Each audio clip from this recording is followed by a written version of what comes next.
Hello everyone. Delhi government ने शुरू की हुई है मुख्यमंत्री तीर्थ यात्रा योजना। ये सीनियर सिटीजन्स के लिए है जो 60 इयर्स से ऊपर के हैं।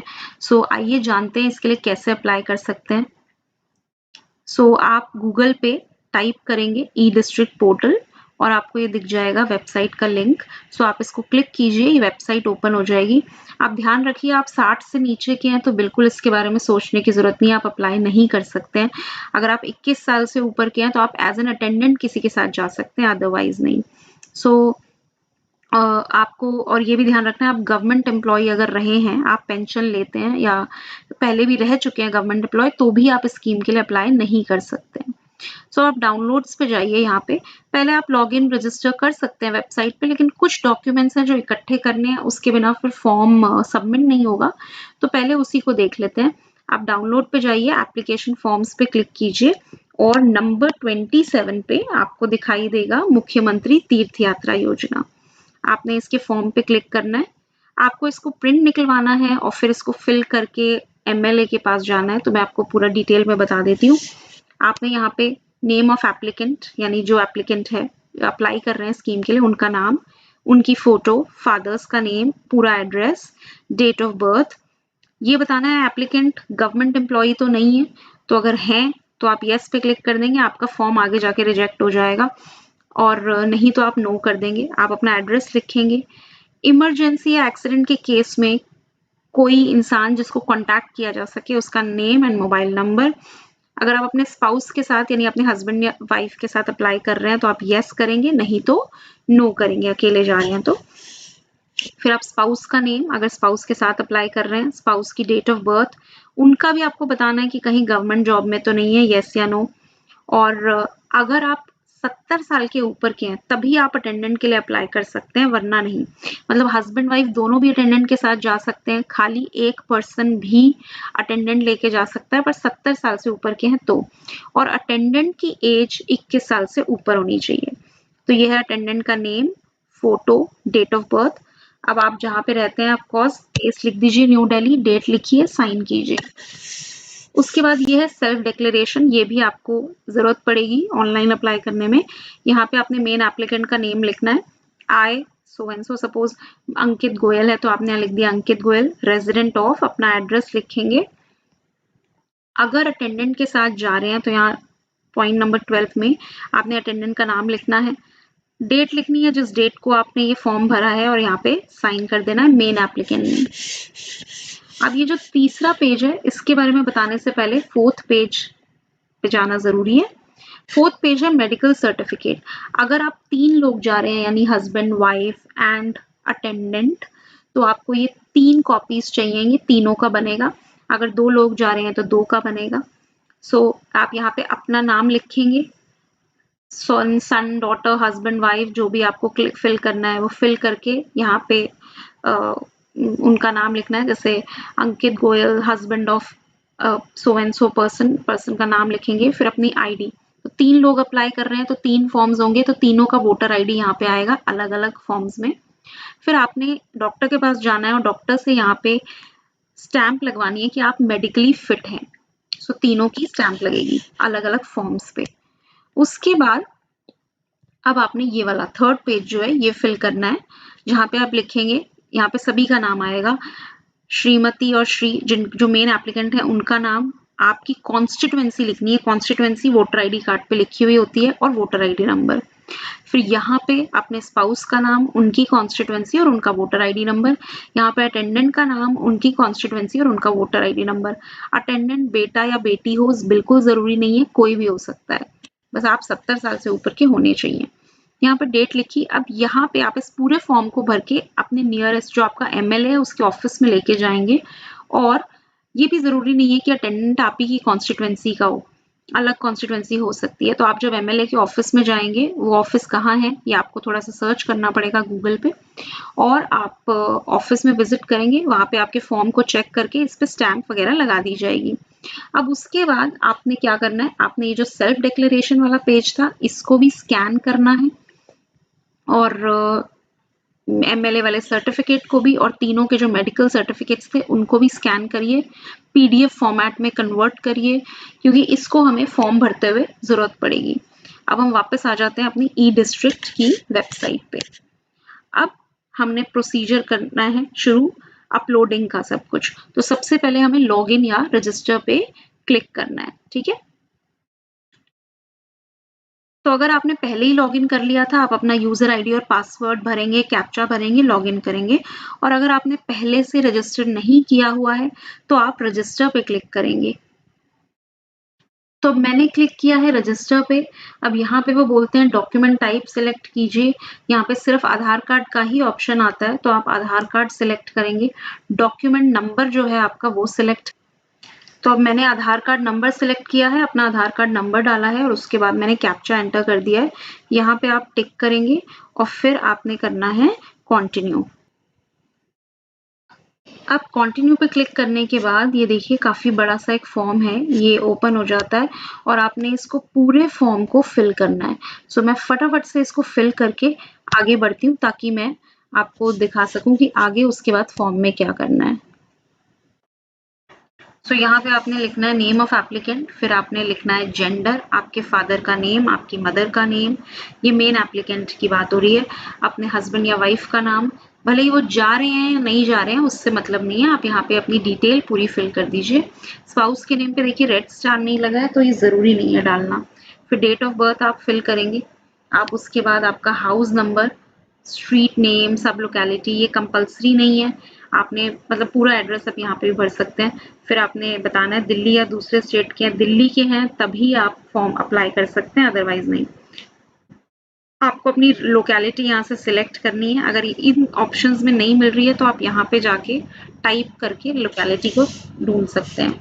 और बाकी ये जो सब डिविजन डिस्ट्रिक्ट है ये अपने आप फिल होके आ जाएगा और उसके बाद एंड में जाके आप कंटिन्यू टू रजिस्टर पे करेंगे। सो मैं फटाफट से ये काम कर लेती हूँ। सो मैंने सारी डिटेल्स फिल कर दी हैं और अब मैं प्रेस करने वाली हूँ कंटिन्यू टू रजिस्टर। अब इसके बाद एक एक्सेस कोड आपके मोबाइल पे आएगा जो आपने मोबाइल नंबर फिल किया था और पासवर्ड भी, सो वो आपने यहाँ पे फिल करना है। So let me do that. और अब हम इसके बाद करेंगे कंप्लीट रजिस्ट्रेशन पे क्लिक। सो मैंने स्क्रीन हटा दी है, वहां पे आपको एक एक्नॉलेजमेंट रिसीट दिखेगी और आपके फोन पे आपको रजिस्ट्रेशन आईडी और पासवर्ड आ जाएगा। अब आपने दोबारा उस रजिस्ट्रेशन आईडी और पासवर्ड से लॉगिन करना है। सो लॉगिन करने के बाद ये स्क्रीन ओपन हुई है, जो यूजर आईडी और पासवर्ड फोन पे आया है वो आप यहाँ पे टाइप करेंगे। सो अब जब आप लॉगिन करेंगे आपको अपनी डिटेल्स दिखाई देगी, मैंने वो पेज हटा दिया है।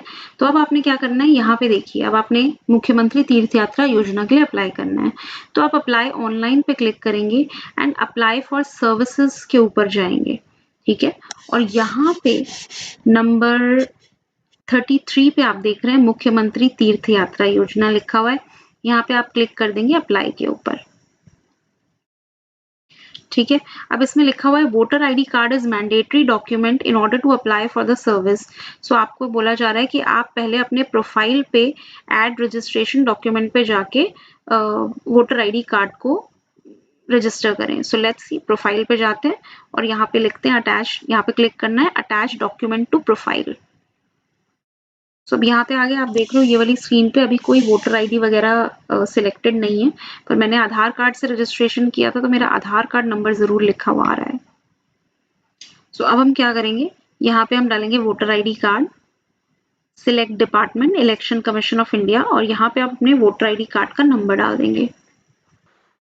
अब वोटर आईडी कार्ड का नंबर डालने के बाद जब आप एंटर करेंगे तो ऐसी स्क्रीन आएगी, आप इस पे टिक कीजिए और अटैच पे क्लिक कीजिए। आपको याद रखना है कि आपको पीडीएफ फाइल सिलेक्ट करनी है।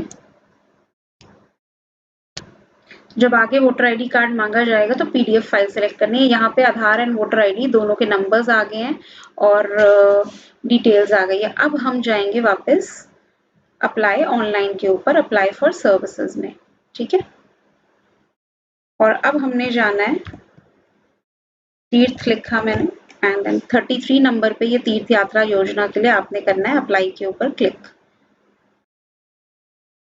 तो अब आपने क्या करना है, आपने अप्लाई ऑनलाइन पे क्लिक करना है, अप्लाई फॉर सर्विसेज पे क्लिक करेंगे और इसके बाद आप नंबर 33 पॉइंट जो है, ये मुख्यमंत्री तीर्थ यात्रा योजना का पॉइंट है, इस पे अप्लाई पे आपने क्लिक करना है। तो जब आप अप्लाई पे क्लिक कर देंगे, इस तरह से आपको आपकी सारी डिटेल्स लिखी हुई दिखाई देंगी। नीचे ऑप्शन आ रहा होगा कंटिन्यू, एडिट या कैंसिल। आपको लगता है आपको किसी डिटेल को चेंज करना है, आप एडिट पे क्लिक करेंगे, नहीं तो कंटिन्यू पे क्लिक करेंगे। उसके बाद नेक्स्ट स्क्रीन पे आपको आपकी डिटेल्स दिखाई देंगी, प्लस आपको यात्रा की पुरानी कुछ टेंटेटिव डेट्स दिखाई देंगी, प्लस यात्रा के जो रूट्स हैं वो भी आपको इधर दिखाई देंगे। और इसमें लिखा आ रहा होगा कि नंबर ऑफ यात्रीज कितने रजिस्टर्ड हैं, कितने रिकमेंडेड हैं। बेसिकली आपको ये दिख जाएगा कि आप अभी इसमें रजिस्टर कर पाएंगे या नहीं। अगर 145 सीट्स हैं और ऑलरेडी उतने रजिस्ट्रेशन हो गए हैं तो अभी आपका नंबर आने में टाइम लगेगा। सो कुछ सीट्स अवेलेबल होंगी तो नंबर जल्दी आ जाएगा। अब फिर से यहाँ पे पूछा जा रहा है whether employee is applicant is a government employee, तो आपको येस या नो पे क्लिक करना है और आप किस रूट पे जाना चाहते हैं वो रूट आपका नेक्स्ट पेज पे सिलेक्ट होगा। सो अब जब आपने बता दिया है कि आप सेंट्रल गवर्नमेंट एम्प्लॉय हैं, नहीं पे आप क्लिक करेंगे तभी आगे का फॉर्म खुलेगा। फिर आपको फिर से आपकी कॉन्स्टिट्यूएंसी सिलेक्ट करनी है और रूट, बहुत सारे रूट्स दिखाई देंगे तो आपने कौन सा वाला रूट सिलेक्ट करना है। सो आपने अपनी कॉन्स्टिट्यूएंसी को सिलेक्ट कर लेना है इस तरह से। फिर रूट्स जितने भी आ रहे हैं उसमें से आपने क्लिक करना है। ज्यादातर दिल्ली वाले लोग रामेश्वरम को सिलेक्ट कर रहे होते हैं और याद रखिए आप यात्रा एक ही बार कर सकते हैं, आप दोबारा नहीं कर पाएंगे उस वोटर आईडी और आधार से रजिस्ट्रेशन। सो आप सोच समझ के अपनी ट्रिप को चूज कीजिए। अब आपसे पूछा जाएगा आपको अपना मोबाइल नंबर देना है, लैंडलाइन नंबर देना है, आपने ईमेल आईडी देना है। वैक्सीनेशन स्टेटस में आप डबल डोज पे क्लिक करेंगे और स्पाउस के साथ अप्लाई कर रहे हैं यस या नो, अटेंडेंट ऑप्ट कर रहे हैं यस या नो, और आपको डिटेल्स देनी है उन लोगों की जिनको आप इमरजेंसी में कॉन्टैक्ट कर सकते हैं। ये जो आपने फॉर्म का फर्स्ट पेज भरा था ये तकरीबन वही है और आपने 2 लोगों के मोबाइल नंबर, नेम और उनके एड्रेस देने हैं जिनको आप इमरजेंसी में कॉन्टैक्ट किया जा सकता है अगर आपको कुछ हो जाता है तो। फिर ये सारी डिटेल्स फिल करने के बाद अब हमें कंटिन्यू टू नेक्स्ट पे क्लिक करना है, जिसमें आपने ध्यान रखना है सेल्फ डिक्लेरेशन फॉर्म, जो फॉर्म सबसे पहले आपने भरा था उसके अंदर जो सेकंड पेज था उस फॉर्म का लिंक भी आपको मैं डिस्क्रिप्शन बॉक्स में दे दूंगी और आपने वो सेल्फ डिक्लेरेशन का फॉर्म यहाँ पे अपलोड करना है। 200 KB से ज्यादा की फाइल नहीं होनी चाहिए, आपको फिर फाइल साइज रिड्यूस करना पड़ेगा।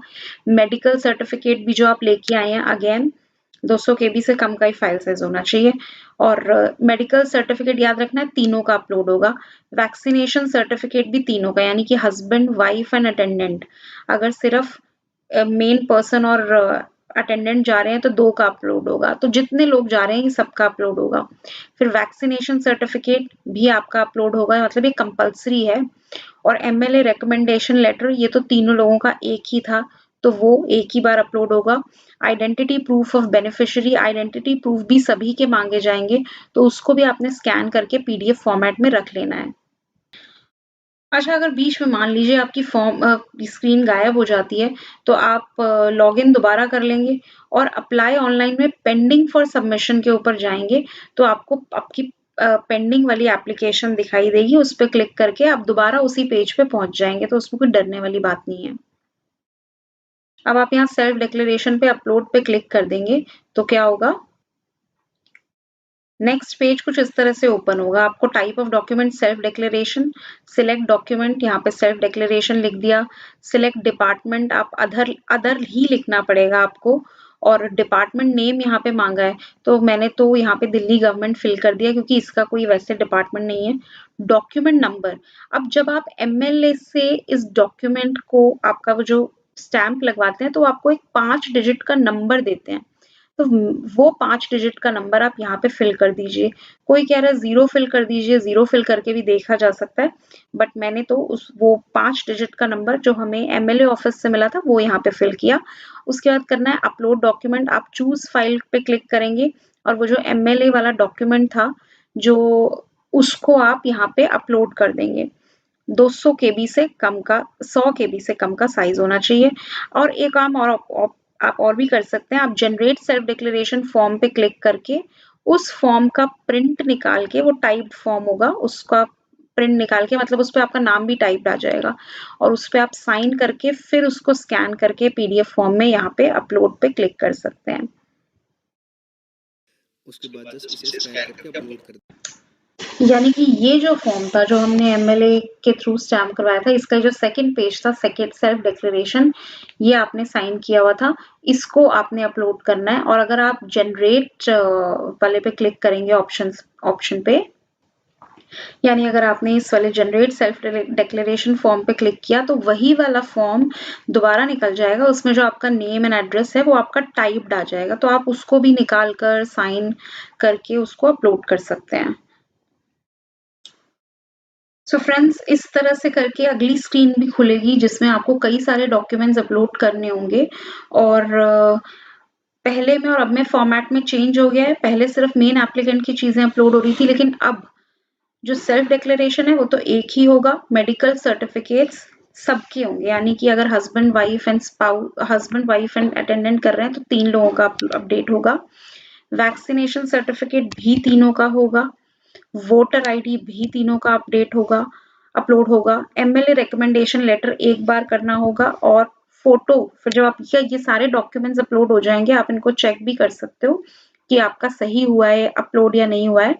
फाइल साइज सबका 200 केबी से नीचे होना चाहिए। फोटो भी फिर आपने अपलोड करनी है और फोटो का भी फाइल साइज उसमें लिखा आएगा, काफी छोटा है। फोटो भी तीनों लोगों की अपलोड होगी, 2 जा रहे हैं तो दोनों लोगों की अपलोड होगी।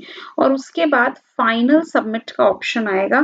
फाइनल सबमिशन के ऑप्शन को क्लिक करने के बाद आपका एक एक्नॉलेजमेंट रिसीट जनरेट होगी।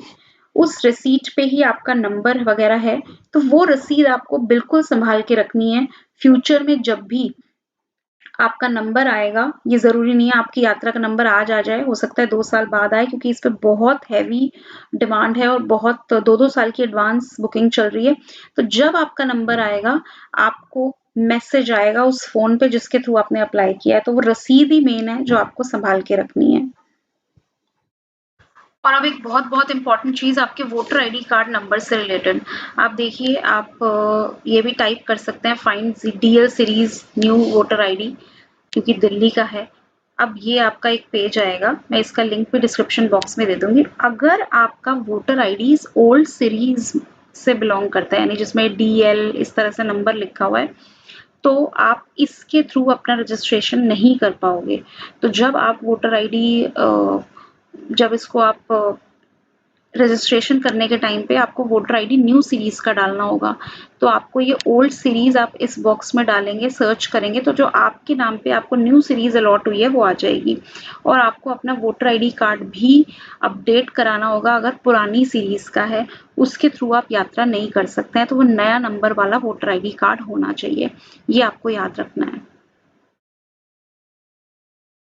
सो जल्दी से अप्लाई कीजिए, आपकी यात्रा शुभ हो।